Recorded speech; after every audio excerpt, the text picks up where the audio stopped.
প্রবলেমটা নিয়ে তো আলোচনা করছি, সলিউশনটা কি হইতে পারে একটু দেখেন সবাই।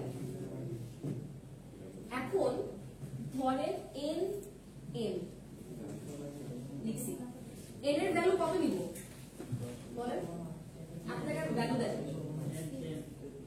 আচ্ছা এখানে কি আছে 6 6 4 আছে, তাহলে 6 নেই, n আর n দুটো সেমই আছে। আচ্ছা ধরেন এটা 6 নেই, এটা নেই হচ্ছে 7 নেই, সেমটা দিব। আচ্ছা তাহলে 6 ই নিলাম। এখন আমার একটা স্টাইল আছে, সেটা হচ্ছে ফ্ল্যাগ স্টোন, যেটাকে বলা হচ্ছে 4x4 এর। এটা দেখি 4x4 এর, তাহলে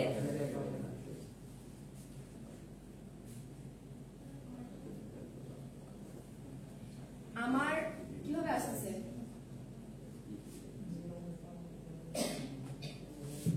4 এখানে আসতেছে আর বাকি 2, তাহলে এখানে আরেকটা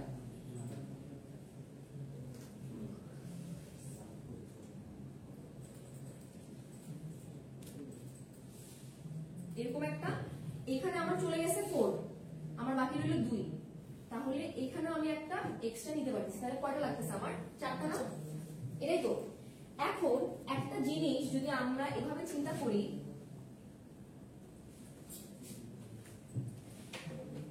আমি যদি n কে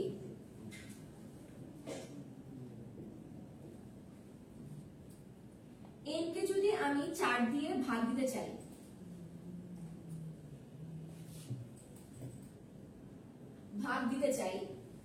ভাগ ফল কত আসবে? n কে আমি 4 দিয়ে ভাগ দিতে যাচ্ছি, কত আসবে? 1.5 আসতেছে। এটার জন্যই তো আমরা 2 লিখেছি নাকি? তাহলে কি 1 লিখছি ভ্যালুটা, নাকি এটার আপার ভ্যালুটা লিখছি? আপার ভ্যালু কিভাবে নেওয়া যায়? ইয়াতে কোডে সিল, হ্যাঁ SEIL।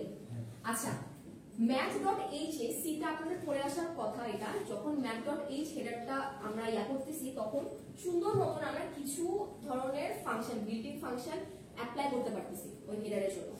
একটা হচ্ছে পাওয়ার, স্কয়ার রুট, পাও ছিল, এটা ছিল সিল, ছিল ফ্লোর ছিল। সিল আর ফ্লোর কি কেউ বলতে পারবেন? সিল 5.5 আর ফ্লোর 5.5, এই দুটার মধ্যে ডিফারেন্স কি? রেজাল্টে এটা আসবে 6, এটা আসবে 5। কেন? সিল হচ্ছে সিলিং, সিলিং এর শর্ট ফর্ম। সিলিং মানে কি? উপরে না? 5.5 এর উপরে কি? 6, একদম উপরের ইন্টিজার ভ্যালু, তাহলে 6 বসে দিবে। ফ্লোর মানে হচ্ছে নিচে, নিচে কোনটা? 5, তাহলে চিন্তা করেন 5, 5.5, 6। সো আমরা কিন্তু এখানে চাইলে সিলটা হিসাব করতে পারি, ঠিক আছে? এখন আমরা যদি সিলিংটা না নিতে চাচ্ছি, সিল ফাংশনটা যদি না ইউজ করতে চাচ্ছি, তখন যেটা করা যায় সেটা হচ্ছে সুন্দর মতন আমরা একটা চেক দিতে পারি ইফ এর সাথে। ইফ এর সাথে চেকটা কি? যদি দেখেন, যদি আমাদের n আর এর ভাগশেষ শূন্য না হয়, ভাগশেষ শূন্য হওয়া মানে কি? সুন্দর মতন ভাগ যাচ্ছে, রাইট? ভাগ গেলে তো আমার ডিরেক্ট ওইটাই থাকবে, কোনো কোশ্চেন আছে এটা নিয়ে? ধরেন 6 আমার বাই লাখ, ধরেন এর ভ্যালুটাও 6, তাহলে 6/6 সুন্দর মতন কেটে যাচ্ছে, রাইট? তাহলে এখানে ভাগশেষ শূন্য আসতেছে। যদি এটা ভাগশেষ শূন্য হয়, তাহলে আমরা বলতে পারি, আর একটা ভ্যারিয়েবল নিলাম, ভ্যারিয়েবলটা ধরেন x, x এর ভ্যালুটা কি হবে? n/a না? কোনো কোশ্চেন? ধরে n এর ভ্যালু তো 6 আছে, রাইট? এর ভ্যালু 4 আছে। 6/4 ভাগশেষ থাকতেছে কি থাকতেছে না? থাকতেছে। আমি ধরে এর ভ্যালুটা 6 ই নিলাম, 6/6 ভাগশেষ থাকতেছে নাকি থাকতেছে না? থাকতেছে না। তাহলে আমি একটা চেক দিচ্ছি, যদি এটার ভাগশেষ শূন্য হয়, অর্থাৎ 6/6 যেটা বললাম, তাহলে x একটা ভ্যারিয়েবল নিব, যে ভ্যারিয়েবলটার ভ্যালুটা হবে n/a, অর্থাৎ 6/6 করে কত হবে? 1। তাহলে আমার এইটার জন্য টাইম একটা, ক্লিয়ার? কিন্তু আমার তো এটা অ্যাকচুয়ালি ভাগশেষ থাকতেছে নাকি? তাহলে এলস দিয়ে আরেকটা দিব, যদি অ্যাকচুয়ালি ভাগশেষ থাকে তাহলে আমরা x এর ভ্যালুটা কি দিব, n/a প্লাস 1। কেন 6/4 করলে কত আসছিল 1.5 সামথিং, ঠিক আছে। এর মানে কি আমার অ্যাকচুয়ালি দুইটা লাগতেছে, তাহলে আমরা তো এখানে ইন্টিজার ভ্যালু নিচ্ছি কারণ x তো একটা ইন্টিজার। 1 প্লাস 1 কত হয় 2টা, তাহলে কি আমার এইখানের জন্য n এর জন্য বেসিক্যালি কলামে, এই কলামে আমার কি দুইটা টাইপ করতেছে, তাহলে কি আমি এই x এর ভ্যালুটা ধরতে পারতেছি। সেম ওয়েতে আমি এটা চেক করব, m এর জন্য চেক করব, যদি m এর সাথে a এর ভাগশেষটা শূন্য হয় তাহলে y একে নিব এইটা, আর যদি শূন্য না হয় তাহলে জাস্ট যোগ করে দিব। এটা আমি কিন্তু সিলিং এর অল্টারনেট একটা সলিউশন বলতেছি, আপনারা চাইলে সিল নিতে পারেন, সিল ফাংশনটাও নিতে পারেন, এটা নেওয়াটা বেটার হয়। এরপরে কি করবেন,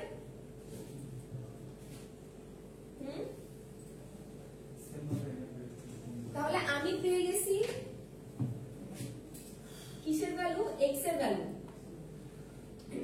2 আর y এর ভ্যালু কত পাইছি 2, তাহলে আমার ভ্যালু কত হবে টোটাল 4। কিভাবে হবে 4, হ্যাঁ কিভাবে গুণ করে, তাহলে x ইনটু y। আবার কেউ কি বলছেন যোগ করে, না কেন, কারণ আমার এখানেও আসতেছে আবার এটা ওভারল্যাপিং করে এখানেও আসতেছে, ওভারল্যাপিং হচ্ছে দেখে গুণ আসবে, যদি ওভারল্যাপিং না হইতো তাহলে কিন্তু যোগ হইতো। বুঝা গেছে, তাহলে লজিকটা কি, প্রথমে আপনারা সুন্দর মতো মেইন ফাংশনে যেটা লিখবেন ওরা কিন্তু বলে দিছে, এখানে আমি একটু এটা করে রাখছি, সিল করে রাখছি। n m a এই তিনটা নেওয়া লাগবে, তিনটা কিন্তু 10 টু দি পাওয়ার 9 পর্যন্ত, n m হচ্ছে 1 থেকে বড় হবে, a হচ্ছে 10 টু দি পাওয়ার 9 পর্যন্ত যেতে পারবে, তাহলে n m a তিনটাই আপনারা কি নেবেন, ইন্টিজার নেবেন, লং ইন্ট নেবেন, তিনটাই লং ইন্ট নেবেন। তাহলে x আর y যেটা আসছে সেটা কি লং ইন্ট নেবেন নাকি খালি ইন্ট নেবেন, লং ইন্ট নেবেন, যেহেতু 10 টু দি পাওয়ার 9 তাহলে ওটাকে ভাগ করলে ভাগশেষ আসতেই পারে কোনটাতে, তাহলে ওটাও নিবেন, তাহলে প্রত্যেকটাই আমাদের লং ইন্টের কাতারে পড়তেছে। এরপর তাহলে মেইন ফাংশনের মধ্যে যেটা থাকবে নিলেন, ইনপুট তো নেওয়া গেল নাকি, ইনপুট নিলেন, নেওয়ার পর আপনারা ইফ দিয়ে চেক দিবেন, এটাই যে n আর a এর ভাগশেষ কি শূন্য কিনা, যদি ভাগশেষ শূন্য হয় তাহলে x এর ভ্যালু এটা n/a, যদি না হয় তাহলে x এর ভ্যালু n/a প্লাস 1, ঠিক আছে। একটাই কিন্তু যোগ হবে, কারণ এই যে 1.6 হইতে পারে 1.3 হইতে পারে, পয়েন্টের পর যেটাই থাকবে সেটাই কিন্তু আমাদের এক আকার যোগ হয়ে যাবে। সেম ওয়েতে mটাও দেখবেন, এটা if else গেল, আবার if দিয়ে দেখবেন, এখানে mটা দেখবেন, তাহলে y এর ভ্যালু অথবা y এর ভ্যালু 1 যোগ হবে। এরপর লাস্টে যেটা প্রিন্ট দিবেন সেটা হচ্ছে x ইনটু y, এই ভ্যালুটা প্রিন্ট দিবেন, এটাই হচ্ছে আপনাদের রেজাল্ট। কোডটা করতে পারবেন সবাই, করেন তো, শুরু করেন।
এক্স এর এরিয়া কিন্তু এতটুকু, আবার ওয়াই এর এরিয়া কিন্তু এতটুকু। আপনি এই এরিয়াটার বাইরে এই দুটোকে এক্সেস করা ট্রাই করতেছেন।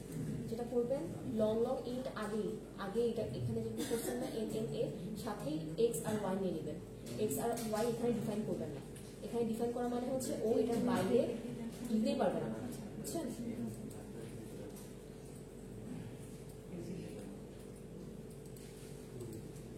আর এটা কিন্তু শেষ হয়নি লাইনটা।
আচ্ছা কেউ কি এমন আছেন যে পারতেছেন না?